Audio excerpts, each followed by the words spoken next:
श्रीरुद्ररूपं ध्यायेत् शुद्धस्फटिकसङ्काशं त्रिनेत्रं पञ्चवक्त्रकं गङ्गाधरं दशभुजं सर्वाभरणभूषितं नीलग्रीवं शशाङ्काङ्कं नागयज्ञोपवेदिनं व्याघ्रधर्मोत्तरीयं च वरेण्यमभयप्रदम् कमण्डलवक्षसूत्रानाधारिणं शूलपाणिनं ज्वलन्तं पिङ्गलजटाशिखामद्योतधारिणं वृषस्कन्धसमारूढं उमादेहार्थधारिणम् अमृतेनाप्लुतं शान्तं दिव्यभोगसमन्वितं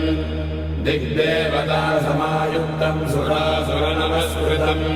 नित्यं च शाश्वतं शुद्धं ध्रुवमक्षरमव्ययम् सर्वव्यापिनमीशानं रुद्रं वै विश्वरूपिणम्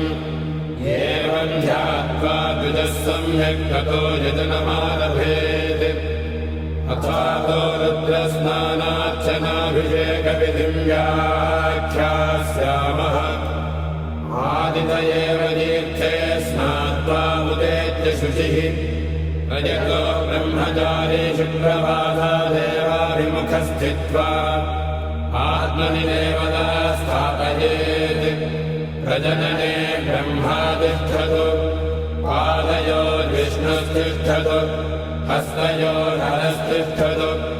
बाह्वोरिन्द्रस्तिष्ठतु जठरे अग्निस्तिष्ठतु हृदये शिवस्तिष्ठतु कण्ठे वसवस्तिष्ठन्तु वक्त्रे सरस्वती तिष्ठतु नासिकयोर्वायुस्तिष्ठतु नयनयोश्चन्द्रादित्यो तिष्ठेता कर्णयोरश्विनौ तिष्ठेता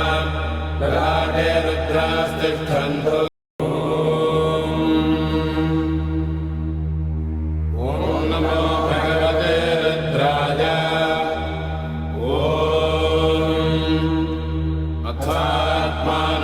शिवात्मानकं श्रीरुद्ररूपं ध्यायेत्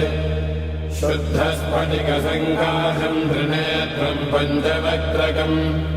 गङ्गाधरं दशभुजं सर्वाभरणभूषितं नीलग्रीवं शशाङ्काङ्कं नागयज्ञोपवेदिनं व्याघ्रधर्मोत्तरीयं च वरेण्यमभयप्रदम् कमण्डलवक्षसूत्रानाधारिणं शूलपाणिनं ज्वलन्तं पिङ्गलजटाशिखामद्योतधारिणं वृषस्कन्धसमारूढं उमादेहार्थधारिणम् अमृतेनाप्लुतं शान्तं दिव्यभोगसमन्वितं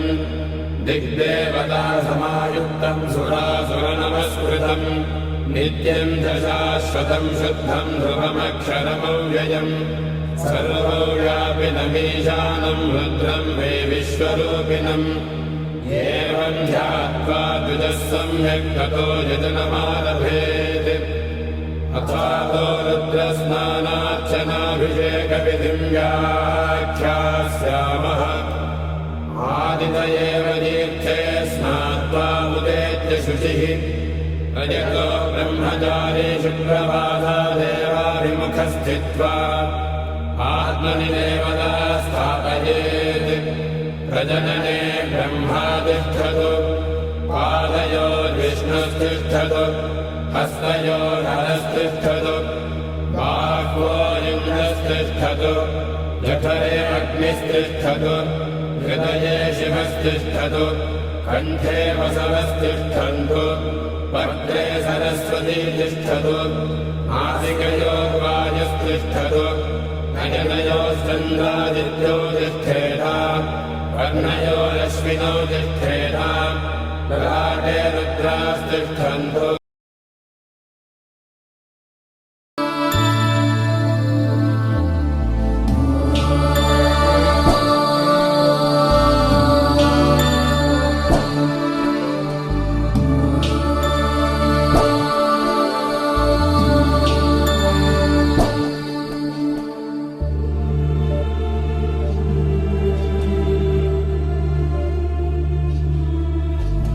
सर्वेषां